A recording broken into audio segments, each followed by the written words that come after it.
Good afternoon. Welcome to the 2026 Energy Action Network Intern Lunch and Learn. We greatly appreciate you taking the time to join us today.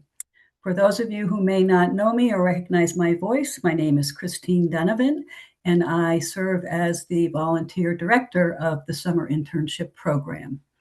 I am a former EAN board member, a current EAN senior fellow, and a career-long, initially clean energy and more recently climate action professional.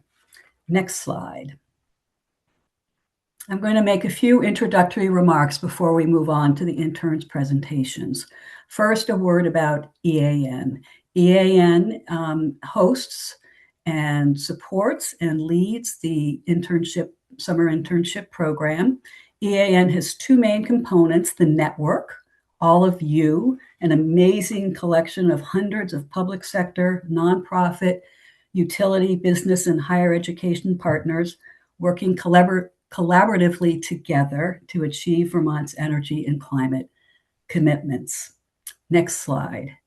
In addition, EAN as an organization is a mission-driven nonprofit with an amazing committed staff, including Jared Duvall, Executive Director, Kara Robacek, Deputy Director, and more recently, Luke Miller, Data Analyst and Data Manager and Data Analyst. I want to thank them very much for their support during the summer, and I also want to thank the EAN Board and Senior Fellows. Collectively, our work and their work through EAN is consistently grounded in high-quality data and analysis that you all work on together, and resulting in making evidence-based energy and climate decisions. I would especially like to thank EAN for coming up yet again for the 7th year with very generous philanthropic support to pay the stipends for our 2 college or recent college graduate summer interns. Finally, I want to welcome back Jared, Executive Director of EAN, who just finished a month-long sabbatical, and we're very excited for him because he achieved his major objective and desired outcome from that sabbatical. So we wish him well for what lies ahead. Next slide. A little bit about the internship program. This is our 7th year. We started during the first full summer of COVID as a way to find new outlets for college students to continue to normalize their lives during the summer and continue to advance their academic and professional careers. I've been honored to serve yet again for the 7th year as the volunteer director. It's an outcomes and impact-focused program. The interns work hard over a 10-week, highly structured period, resulting in each of their cases with a substantive and timely and important climate action and clean energy written report and a PowerPoint presentation, which is what we will focus on today. The interns are a delight to work with, as yet again, we worked with 2 interns who are intelligent, great critical thinking, they work hard, and they're deeply committed to the planet, and they give me a lot of hope for the future. Next slide. Our first presentation will be by Riley, and she will focus on the role of the Vermont Home Weatherization Assistance Fund in supporting low-income weatherization in Vermont. The second presentation will be by Audrey. Her presentation will be on the status of electric vehicle charging in Vermont and priorities for ensuring affordable, equitable access to that charging by all households of any income throughout the state. We will start with Riley and then move to Audrey. They will each introduce themselves. Both presentations will be posted on the EAN website, as will the recording being made today. You will notice that the slides are quite detailed, and that's done intentionally so that they will stand alone on the website after this presentation is done. If you find yourself not being able to read every word on every slide, feel free to go back and view them at your leisure once they're on the website. We'll have Q&A following the presentations, not during them. Please post any questions that come to mind in the chat, and Cara will serve as moderator during Q&A. And finally, thank you for muting the sound on your listening or viewing device. And with that, I would like to turn it over to Riley. Hello, everyone. My name is Riley McAllister, and today I will be talking about the research I have been conducting into how Vermont's Home Weatherization Assistance Fund can continue to support low-income weatherization projects in the state. Next slide, please. Although I've met many of you over Zoom or over email in the past 10 weeks, I'd still like to introduce myself a little bit. I attend Dartmouth College up in New Hampshire, where I'm working towards obtaining both a Bachelor of Engineering and a Bachelor of Arts with a major in Environmental Engineering and a minor in History. I am originally from the Bay Area, which is where I am located today. Next slide, please. I suspect most, if not all, on this Zoom today are well aware of the high energy burden experienced by low-income households in Vermont. That concern was the guiding context for this research today. Next slide, please. My research was also guided by several questions focused on the history of weatherization in Vermont, how this weatherization is funded, and how state funds may increase in the next few years in order to compensate for decreasing federal funds. Next slide. In order to answer those questions, I reviewed various reports, acts, and data from a variety of sources, as well as several iterations of the Vermont Code that established the Home Weatherization Assistance Fund. I also interviewed nearly 20 people, some of whom are on Zoom today, and coordinated with members of EAN's Weatherization at Scale Network Action Team. Next slide, please. Vermont has a long history of weatherizing as many low-income homes as possible each year. The funding used to pay for this work involves a complex web of federal, state, utility, and other sources of ongoing funding. These ongoing funds are typically available annually, although the amounts can vary from year to year. In addition, there are sometimes substantial amounts of one-time, short-term federal funding that Vermont uses to supplement this low-income weatherization. Those remaining short-term funds, however, are projected to end in the next few years. Next slide, please. There are several key state agencies overseeing both the use of ongoing funding and one-time short-term federal funding for low-income weatherization. The key agencies include the Office of Economic Opportunity within Vermont's Department for Children and Families, in addition to Vermont's Public Service Department. These agencies have historically collaborated to find creative ways to weatherize as many homes as possible each year. Next slide, please. The primary providers of weatherization work for Vermont low-income homes are the 4 community action agencies, the Northeast Employment and Training Organization, which is a nonprofit that functions similarly to these community action agencies, and 3E Thermal, which is a nonprofit organization that weatherizes multifamily homes across the state. Each of these entities recruit, hire, train, and oversee teams of weatherization workers that perform that labor. Next slide, please. The Office of Economic Opportunity, the community action agencies, the energy efficiency utilities, other utilities, and nonprofits in Vermont have been creative in effectively braiding together multiple funding sources for low-income weatherization for many years. Next slide, please. For the past 50 years, federal weatherization assistance program dollars have been a cornerstone for weatherization in Vermont and for other states throughout the country. Although the Weatherization Assistance Program has been an ongoing source of funding for about half a century, the dollar amounts change from budget cycle to budget cycle as federal priorities change as well. Next slide, please.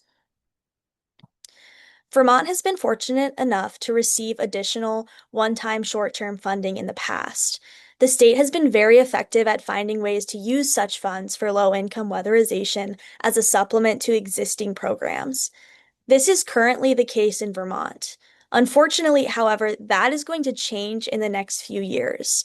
Many on this Zoom are aware of and working hard to come up with approaches for managing an anticipated weatherization funding cliff as these one-time short-term federal funds are expended in full over the next few years. Next slide, please. With oil price volatility in mind and the concern that rapidly rising heating costs were unaffordable for low-income households, a 1990 law was enacted to establish a new Home Weatherization Assistance Trust Fund, later renamed to the Home Weatherization Assistance Fund. Revenue was generated initially from a 0.5% gross receipts tax on heating oil, kerosene, propane, natural gas, electricity, and coal. The revenue was used to supplement the Federal Weatherization Assistance Program funds for low-income weatherization, which was the only major source of funding at that time. Next slide, please. In 2016, that tax that generated the revenue for the fund was restructured by legislature. To protect the fund from price volatility, an excise tax of 2 cents replaced the 0.5% gross receipts tax on heating oil, propane, kerosene, and other dyed diesel fuel. The gross receipts tax was raised to 0.75% for natural gas and coal, while it remained the same at 0.5% for electricity. In the past 4 years, revenue from the fuel tax has supported about 40% of WAP qualified low income weatherization in Vermont. Over the years, the cap on project costs has increased, as has the percentage of revenue that flows directly into the Home Weatherization Assistance Fund. Next slide, please. As many on this Zoom are aware, there have been multiple recommendations made by various credible entities in Vermont to increase the fuel tax in order to generate more revenue for the Home Weatherization Assistance Fund. Thus far, no action has been taken on these recommendations aside from that 2016 restructuring. Next slide, please. Recently, one-time short-term funds like those from the American Rescue Plan Act and the Infrastructure Investment and Jobs Act have made up a substantial portion of low-income weatherization funding in Vermont. As these funds are expended, the number of weatherization projects completed per year will have to decrease unless other sources of funding are found as a replacement. Both the methodology and sources of information for this table and other ones in this presentation are available in detail in my report, which will later be published on the EAN website. Next slide, please.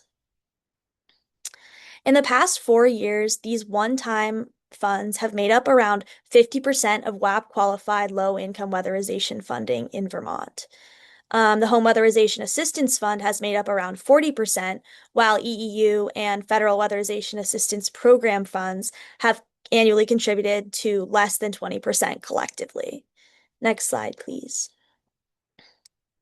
Fuel tax revenue over time has remained relatively stable, between 9 and 12 million a year.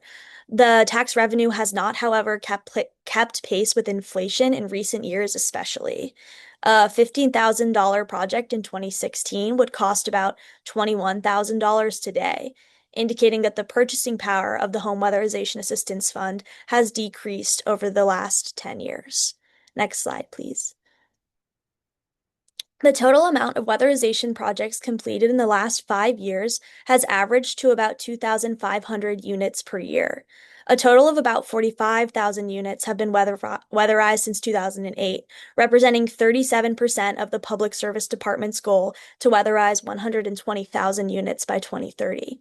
Meeting this goal would require the rate of units weatherized to increase by 5-fold per year. So for this project, my work has focused on maintaining the rate of weatherization from the past 4 years rather than meeting the goal from the 2022 Comprehensive Energy Plan. Next slide, please. The average cost for WAP qualified weatherization projects is about $22,000 per housing unit. Next slide, please. Based on the fact that 1,191 units are weatherized for low-income WAP qualified households a year, about $26 million in revenue is necessary to maintain the average level of OEO-funded weatherization from the past 4 years. Next slide, please. Using 2025 fuel tax data from the Department of Taxes, which I adjusted to be in June 2026 dollars, I demonstrated the effect of increasing the fuel tax by half-cent increments. Each incremental increase leads to $1.3 million of additional revenue, meaning that 56 additional housing units could be weatherized. Next slide, please. I developed four scenarios to assess the impact of expiring one-time short-term federal funds on total Office of Economic Opportunity weatherization funding over the next 6 years. I estimated what increase in the fuel tax would be needed to fully fund these OEO weatherization at the current level once those funds expire. Using the average estimated weatherization project cost from 2022 to 2025, the number of low-income weatherization projects that could be completed for each increment of the fuel tax increase was projected as well. Next slide, please. In recent years, it is uncertain as to, in the next few years, it is uncertain as to whether funds from the Inflation Reduction Act, which have been on hold in the past few years, will become available for low-income weatherization in Vermont. Scenario one operates under the assumption that these funds will not come through. In this case, if the fuel tax is not changed, weatherization will decrease by about $10 million in 2026 and continue to decrease in the future as other one-time federal funds are expended. Next slide, please. If instead the fuel tax were to increase, this funding cliff could be mitigated. The next possible year for legislative change to the fuel tax is 2027. So 2026 will still face a major funding deficit in this scenario and the next ones I'll discuss. In 2027, however, if the fuel tax is increased to 6 cents per gallon, then increased to 7 cents per gallon in 2028, yearly WAP qualified low income weatherization funding in June 2026 dollars would remain consistent with the current level of funding, which is about $26 million a year. Next slide, please. In contrast to the previous two scenarios, if Inflation Reduction Act funds do come through in the next few years, weatherization funding would look a little bit different, although funding would still decrease over time. Like scenario one, there would be a major drop-off in funding in 2026, this time of about $8 million. When IRA funds will have ended in 2030, there will be another major drop-off of about $6 million. Next slide, please. A gradual increase in the fuel tax could offset these two funding cliffs, increasing the tax to 3 cents per gallon in 2028, then to 4.5 cents in 2029, and then to 7 cents in 2030 would allow for maintaining the current revenue of about 26 million for WAP qualified low income projects. Next slide, please. To conclude this presentation, I would like to go over just a couple of key findings. The Home Weatherization Assistance Fund has served as a stable source of funding for low-income weatherization in Vermont for the past several decades. As federal funds like those allocated from the American Rescue Plan Act and the Infrastructure Investment and Jobs Act decrease, a major funding cliff is approaching. Raising the fuel tax has been repeatedly recommended by reputable entities in Vermont. Next slide, please. If IRA funding does not come through, increasing the fuel tax to 6 cents in 2027 and 7 cents in 2028 would allow for maintaining current levels of WAP qualified low-income weatherization in Vermont. If IRA funding does come through, increasing the fuel tax to 3 cents in 2028, 4.5 cents in 2029, and 7 cents in 2030 would similarly allow for maintaining these levels of low-income weatherization. Next slide, please. I wanted to say a special thank you to Christine Donovan, who led this project, and to Alex Reese, an energy policy analyst at Vermont Gas Services, who helped out significantly with the weatherization projections. I also wanted to thank the EAN team and all those who I interviewed in connection with this research. My full report on this research will be published on the EAN website for future reference, as well as this slideshow. And feel free to ask me any questions at the end of this Zoom. Thank you for taking the time to listen to this presentation. And now I will turn it over to Audrey, my co-intern, for her presentation. Thanks so much, Riley. That was really great. Hi, everyone. My name is Audrey Leida, and in the next 24 slides, I will be presenting opportunities and challenges for affordable, equitable access to EV charging in Vermont. Next slide. So a little about me. I'm a May 2026 UVM graduate with a double major in political science and environmental studies. I interned with VPIRG on the Protect Our Pollinators campaign and with Representative Burke at the Vermont State House.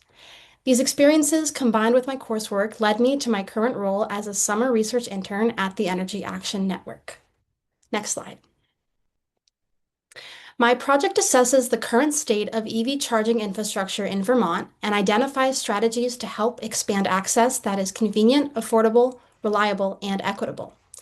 The three key questions I centered my research around were: what is the current status of EV charging infrastructure in Vermont, and how does it compare to what is needed for widespread adoption? Two, what policies, programs, and investments have enabled development of today's charging network, and how viable will they be given changing funding conditions? And three, what gaps remain in equitable and affordable charging access, and what strategies could address them? Next slide. To briefly touch on this slide, I will just mention that Vermont's largest greenhouse gas emitting sector is transportation, which puts the electrification of transportation front and center. Next slide. To provide a quick overview of EV adoption in Vermont, there were 20,967 registered EVs in 2026, which is a 12% increase over the last year. However, EVs still only make up 3.5% of Vermont's vehicles. Customer concern about reliable charging access is a barrier to growth in Vermont. Plug-in America surveyed over 3,000 EV drivers across the country about their concerns before and after they bought EVs. Half of them had concerns about public charger availability, and 40% of them had concerns about public charger reliability. After they purchased their EVs, these concerns were still prominent. Additionally, recent elimination of federal EV purchase incentives is expected to slow the pace of future EV adoption. Next slide. As most of us are aware, there are three types of electric vehicles. This project will focus on all-electric and plug-in hybrids because of their need for charging. Next slide. Most of us are also aware of the differences between the three types of charging: level 1, 2, and DC fast charging. Next slide. The industry has evolved into classifying three locations for charging: home charging, found at private residences using levels 1 or 2, workforce or private charging, which is not available to the public, and public charging stations using levels 1, 2, and 3, which are available to the public. Next slide. On average, 80% of total EV charging is done at home. Presented in this figure from the forthcoming EAN Annual Progress Report is an analysis of where Vermonters charge their EVs by dwelling type. Those in single-family homes, duplexes, and condominiums mainly charge at home, while residents in multi-unit buildings do most of their charging at public stations. This disparity highlights an important gap in charging access that is discussed in greater detail later in this report. Next slide. Home charging is the most convenient and cost-effective option for EV owners. Charging at home is estimated to be 2 to 3 times less expensive than using public chargers, making it an important factor in reducing the overall cost of EV ownership. The Vermont Department of Public Service surveyed 988 EV owners and found that 86% reported home charging access. 57% of respondents used a level 2 charger, while 22% used level 1. Condo residents were twice as likely than single-family homeowners to rely on a level 1 charger. To encourage home charging, Vermont homeowners have access to a variety of utility-sponsored incentives, which offer discounted level 2 charging equipment, installation rebates, and reduced off-peak electricity rates for EV charging. It's also important to note that the federal tax credits for home charging equipment expired in June 2026 under the One Big Beautiful Bill Act. This may make installing home charging more expensive for Vermont residents and create an additional barrier to EV adoption. Next slide. Apartment, multi-unit, and condo dwellers typically don't control their parking spaces, so they often can't install home charging as easily as single-family dwellers. For new construction in Vermont, energy codes require EV-ready parking. Some new affordable housing development groups see around 2 chargers in a 20 to 30 unit building. In September 2025, Governor Scott issued an executive order allowing developers to comply with either the 2020 or the 2024 building energy codes. This change may reduce the amount of EV charging infrastructure installed in future multi-unit homes. In the 2020 code, only 10% of parking spaces in new developments were required to be EV ready, whereas the 2024 code established a more robust charging requirement. While building codes influence new construction, most existing apartment buildings and condos were constructed before EV-ready requirements were adopted. Retrofitting these properties to include EV charging includes technical and financial challenges not commonly found in single-family homes. In 2022, a multi-unit dwelling EV grant program for charging and affordable and market-rate housing was piloted. It was appropriated $11 million over 2 rounds of funding. A Charge Vermont program soon followed with more funding to expand level 1 and 2 charging in multi-unit homes. Funding for this has come from state appropriations, ARPA money, and the former EV infrastructure fee. Today, it will rely on potential one-time funds from the Vermont legislature. To improve charging access for renters, the Burlington Electric Department is piloting pole-mounted EV chargers that allow residents without off-street parking to charge on neighborhood streets. The pilot is relevant in Burlington, where 60% of residents are renters. Supported by State of Vermont grant funding, 5 of these chargers were installed in the city, and BED is also testing reduced off-peak charging rates at these locations. Next slide.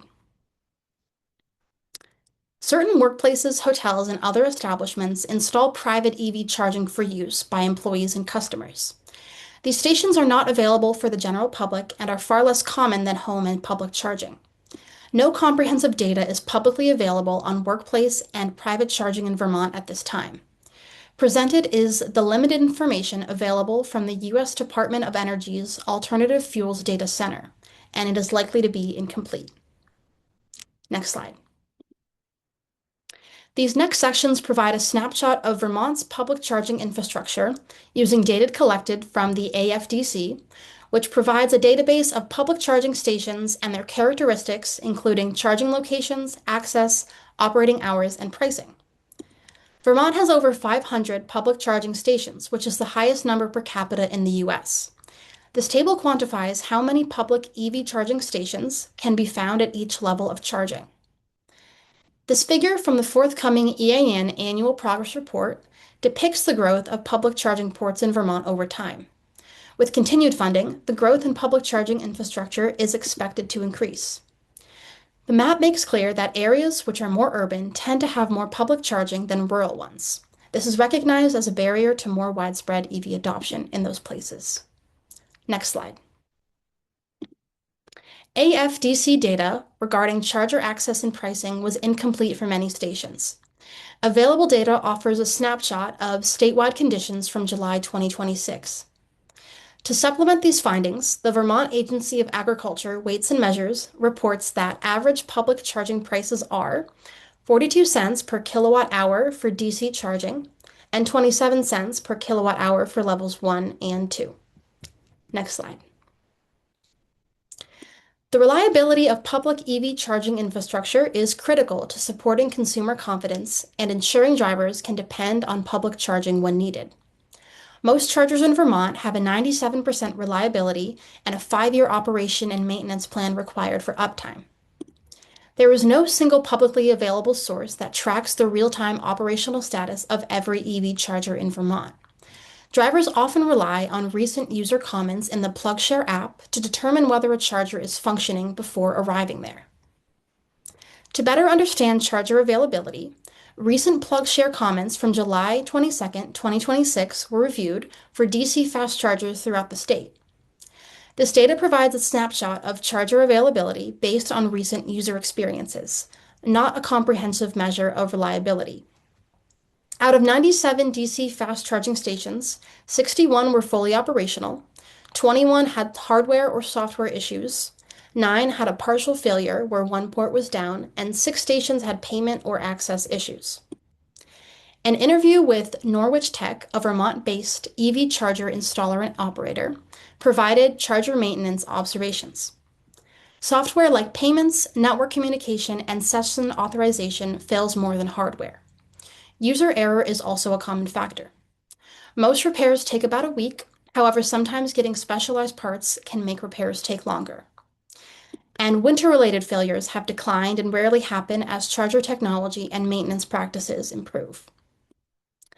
As for customer experience with public chargers, many users cite frustration with needing to download multiple charging network apps before initiating a charging session. This challenge is significant in rural areas of Vermont where limited cell service can make downloading or using mobile apps difficult. Ingrid Malgrim from Plug in America explained that the charging experience is expected to improve as automakers transition to the North American charging standard and adopt compliant plugs and charger technology. These changes will allow drivers to connect their vehicle without manually initiating a charging session through an app, creating an experience similar to the Tesla Supercharger network. Next slide. Planning Vermont's future charging network depends on estimates of how many EVs are expected to be on the road and the infrastructure needed to support them. The transition scenarios in the Vermont Pathways Analysis Report 2.0 envisioned 126,000 plug-in electric vehicles in Vermont by 2030. To support this level of adoption, the Vermont Agency of Commerce and Community Development used the U.S. Department of Energy's modeling tool to project the charging infrastructure needed. There are an estimated 82,363 total charging ports needed, with 75,325 of them needed at single-family homes. Based on these estimates, it will cost an additional $33.5 million to reach this goal. Next slide. The Vermont Agency of Transportation has developed a clear and effective public fast charging plan for Vermont and is in the early stages of implementing the plan using federal funds from the National Electric Vehicle Initiative, also known as NEVI. The goal is for public fast charging within 3 miles of every interstate exit and every 25 miles along designated highway corridors. The location of the public fast charger depends on what is proposed in competitive bids and identification of the most suitable host locations. Right now, there is 1 site operational in Bradford, Vermont, 5 sites are under contract, and 5 sites have been awarded in the first solicitation. Only after interstate corridor build-out is complete does NEVI funding support installing public fast charging in more rural locations. With that in mind, the ACCD directed some of its own funds to remote communities that NEVI funding was not likely to serve soon. Next slide. As for other EV charging build-out plans, these 2 for South Burlington and Winooski were developed by Vermont Energy Investment Corporation using the DOE's modeling tool to prioritize sites, using housing density, employment centers, traffic, 3-phase electrical services, and an equity lens. Both plans are good examples of EV readiness best practices. However, neither plan has dedicated implementation funding yet. The plans are aspirational until external funding or public-private partnerships emerge. Next slide. There are 4 key policies that are driving EV infrastructure in Vermont. The Vermont Transportation Bill, passed last session, establishes a mileage-based user fee for EVs, requires publicly funded EV charging stations to provide standardized real-time data on operating status, and prohibits unreasonably restricting EV charger installation for condos, also known as the right to charge. It is important to note that implementation of this is still underway. In September 2025, Governor Scott issued Executive Order 625, which reverted new construction to a weaker 2020 energy code and may reduce EV-ready parking in new buildings. The Advanced Clean Cars 2 and Trucks rules in 2023 were adopted by the Vermont Agency of Natural Resources from California's rules to achieve 100% zero-emission vehicle sales by 2035. In 2025, Governor Scott ordered a pause to the rules in Vermont. Lastly, the Vermont Transportation Bill from 2021 established EV electric rates and set statewide fast charging planning goals along highways. Next slide. Vermont has received one-time, short-term EV charging funding from a variety of actors, including clean air settlements, state appropriations, and federal funds. When these funds are expended, we will have to find other ways to stimulate EV charging, or the rate of expansion might go down. Next slide. Vermont currently has an EV infrastructure fee to help offset declining gas tax revenues. Funds from the fee are directed to the ACCD for building out EV charging infrastructure in Vermont. The fee is currently paid at the time of registration. A new mileage-based user fee was introduced in the most recent Vermont transportation bill. Once implemented in 2027, revenue from the new fee will help offset declining gas taxes. Funds obtained directly from EV owners will be deposited into the state's transportation fund and will no longer be funding EV charging infrastructure in Vermont. The average driver will be paying more under this new fee. Next slide. There are many EV programs in Vermont, and this slide touches on some key ones. Because of the switch to the mileage-based user fee, there will be no source of funding for any of ACCD's electric vehicle supply equipment programs. Charge Vermont will spend down the funds it has, and with no new funding, these programs will sunset, likely in a few years. Next slide. To briefly touch on this slide, I will just mention that as Vermont looks to the future, it is important to examine what other states have done, like the ones here. Next slide.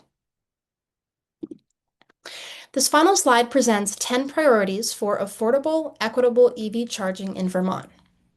Number 1, offering incentives for both EV purchases and charging infrastructure is a key strategy during the early stages of market development.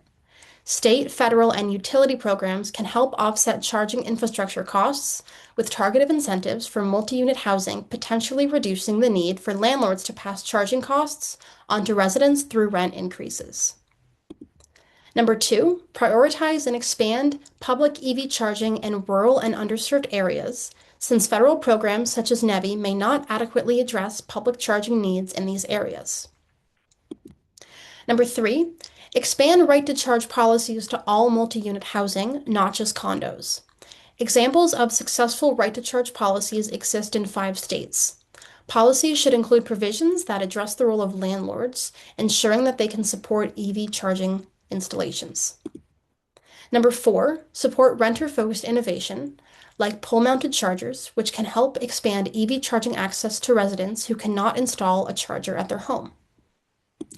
Number 5, ensure effective implementation of real-time EV charger status requirements from Act 168 to enable EV drivers to quickly and conveniently see accurate real-time information about public charger availability. Number 6, require clear pricing signage at charging stations like gas stations do. Transparent upfront pricing helps consumers compare costs and avoid unexpected prices at public charging stations. Number 7, leverage managed charging and time of use rates that encourage drivers to charge during off-peak hours, helping lower charging costs and reduce strain on the electric grid. Number 8, prioritize electrification of heavy-duty fleets with short-duty cycles, like delivery trucks, sweet sweepers, and garbage trucks. Many of these vehicles operate short routes, return to a home base regularly, and do not travel at high speeds, making their current patterns of use well-suited to EV powertrains. This change could provide air quality benefits to areas in Vermont that are disproportionately impacted from heavy truck traffic emissions. Utilities should be closely involved with fleet electrification projects to ensure that charging infrastructure and grid capacity are available to support the increased electricity demand. Number 9, create long-term funding source for EV charging if federal priorities do not shift back to supporting transportation electrification. Colorado's retail delivery fee approach could be a model. Revenue from such a fee could support public charging buildouts as well as home charging, particularly in multi-unit housing. A retail delivery fee was introduced in 2026. However, it became apparent that if it had been passed, it would have been vetoed. And number 10, embed equity into every EV program design and funding decision to ensure that EV charging investments benefit Vermonters across income levels, housing types, and geographic areas. Together, these priorities can help Vermont build an EV charging network that is affordable, accessible, and equitable for Vermonters. Next slide. I want to say a special thank you to Christine Donovan, who led this project, the EAN team, and all of those that I interviewed. The full report will be published on the EAN website for future reference, and please ask any questions you might have. Thank you all for taking the time to listen to my presentation. Wow, thank you so much, Riley and Audrey. Those were both fabulous presentations.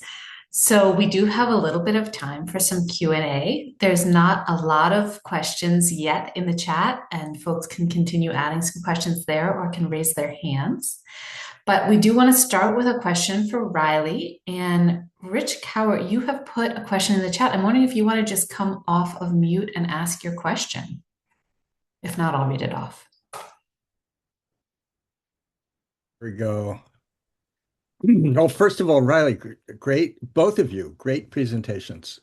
Really excellent work. You have done such a great job in such a short time.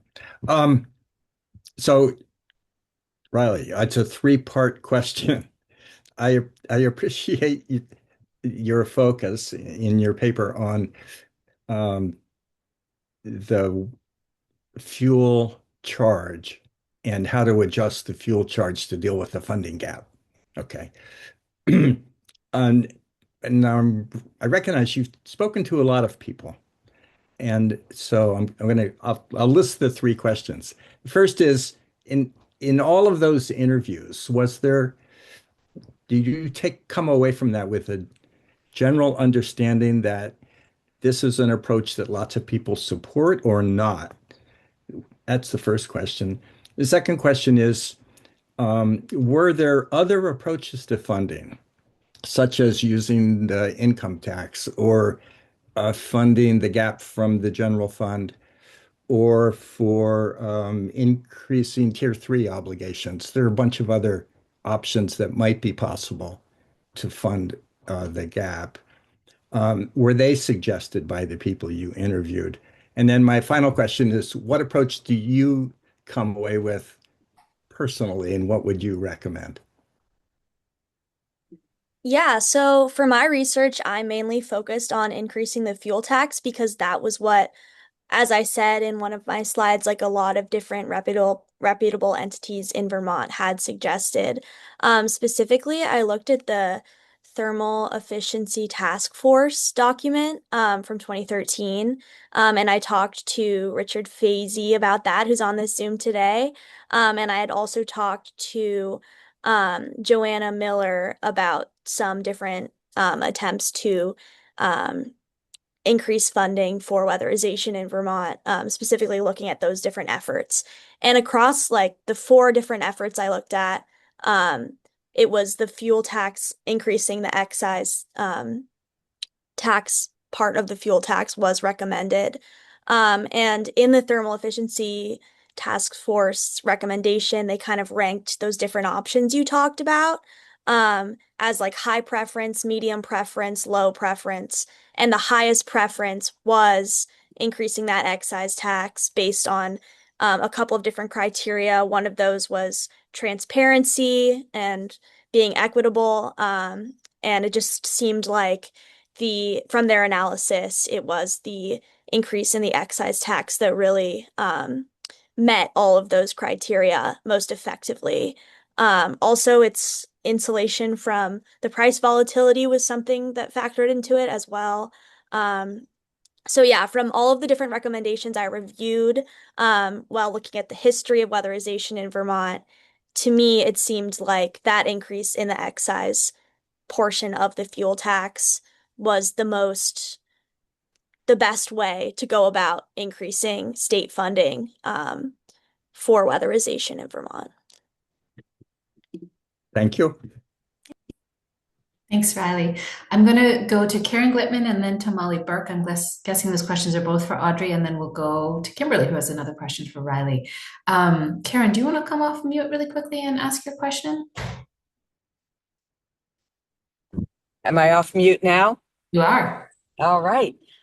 Yes, I had a question. Those were both wonderful presentations. Thank you so much for that information and your succinct and really thoughtful information you shared. So one of the things that struck me, Audrey, is you mentioned that Vermont has more chargers per capita than any other state. And it made me wonder about per square mile. And whether a state like Delaware or Rhode Island might beat us on that metric. But was more thinking about a place like Wyoming, which has a similar population to Vermont. Obviously, they don't have many chargers out there, but that's an area where the distances are so great that chargers are probably needed more than in a smaller state where distances are not as great. So that was my question about thinking about it per square mile or per mile, something around mileage and not just per capita. Yeah, I think that's a really great point.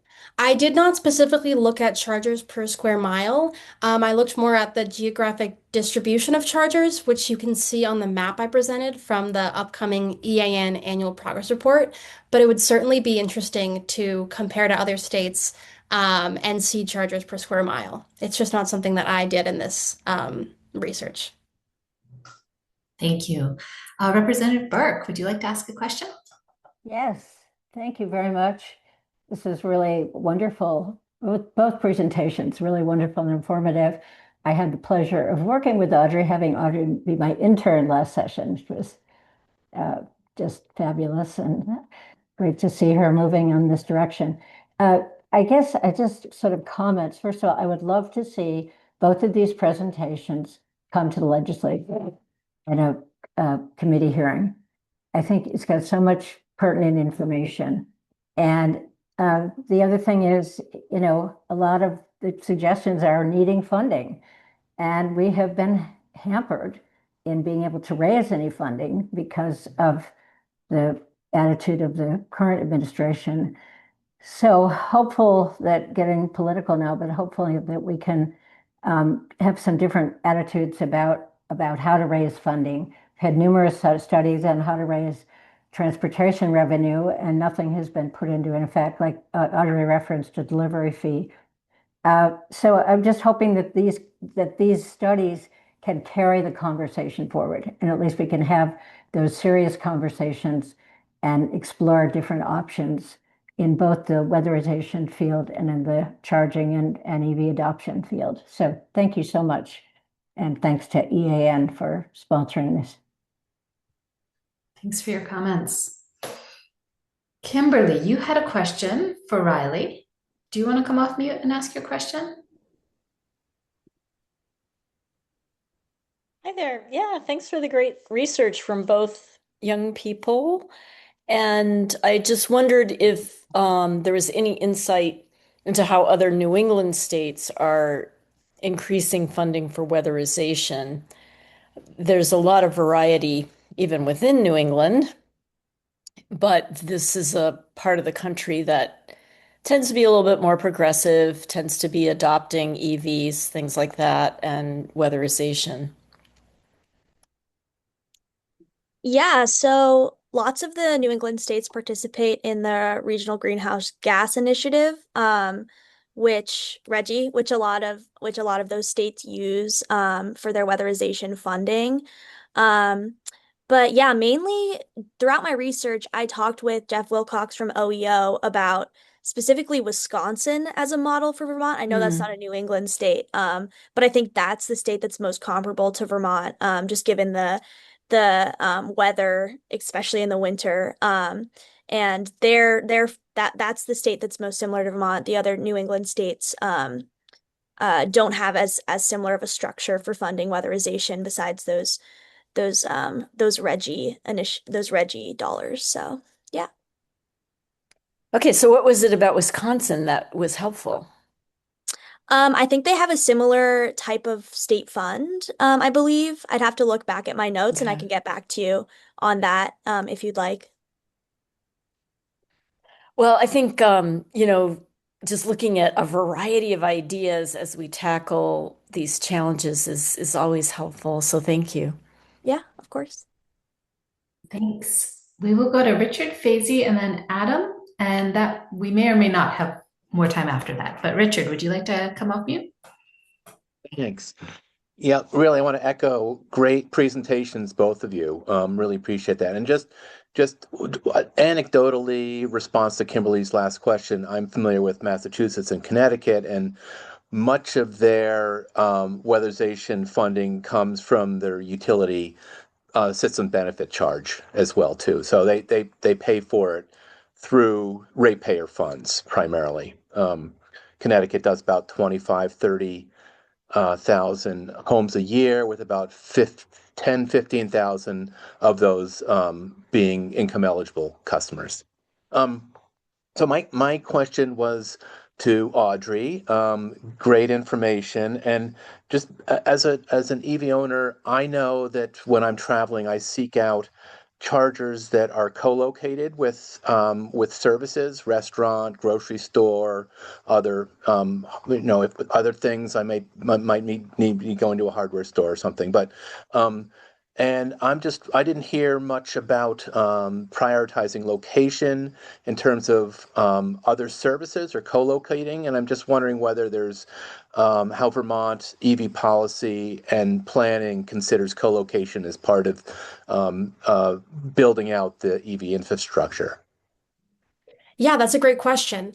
I think in the NEVI plan, which was for DC fast charger build out, the location requirements were hopeful to provide, I think they said it's something like a variety of public amenities. So I wouldn't say that the plan requires chargers to be located at places with food and activities, but it appears to value having access to these amenities while evaluating the potential sites.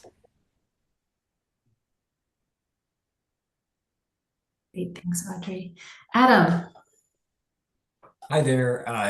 Just my name's Adam Aguirre. I'm an attorney with Conservation Law Foundation. These are really great presentations. I've wondered, Riley, weatherization, it's actually a really interesting moment right now because there's a lot of interesting experimental technologies, I think, out there to try to push weatherization forward at lower costs. So I wondered if the figures you had put into the presentation assumed a base level of technology, or if there was any accounting for increased efficiencies, lower costs, and an impact, maybe more emissions reductions as like dynamic enveloping, for example, gets even better, and we can see some of those benefits enlarged. That's a great point. And actually, my figures do not account for that type of change to the technology scheme. So yeah, that's a great point, and something to consider for further analysis. Yeah, it's also a great point in that we were talking about the fact that it also doesn't include discount rates that would assume that project costs were going up. But Adam, you make the good point that project costs might come down as technology changes as well. Yeah. Is there one more person who'd like to ask a question? Like to raise a hand real quick? All right, I'm going to turn it back over to Christine to close us out. Great. Thank you, Cara, for excellent job moderating the Q&A. Thank you to Luke Miller for technically operating the Zoom today. Thank you to EAN again for the philanthropic support to support the stipends for the 2 interns. Thank you, most importantly, to Riley and Audrey for doing a great job and what's supposed to be a part-time internship over 10 weeks. I know it has not felt like part-time the last few weeks, but hopefully it was the earlier weeks.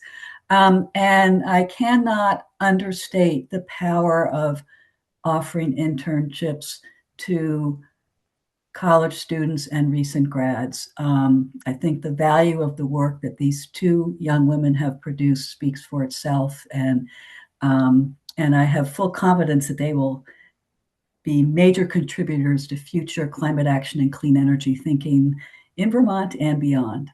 So think about it for your own organizations, and thank you all for joining us today. And all of the work you've heard about will be on the EAN website sometime in the very near future.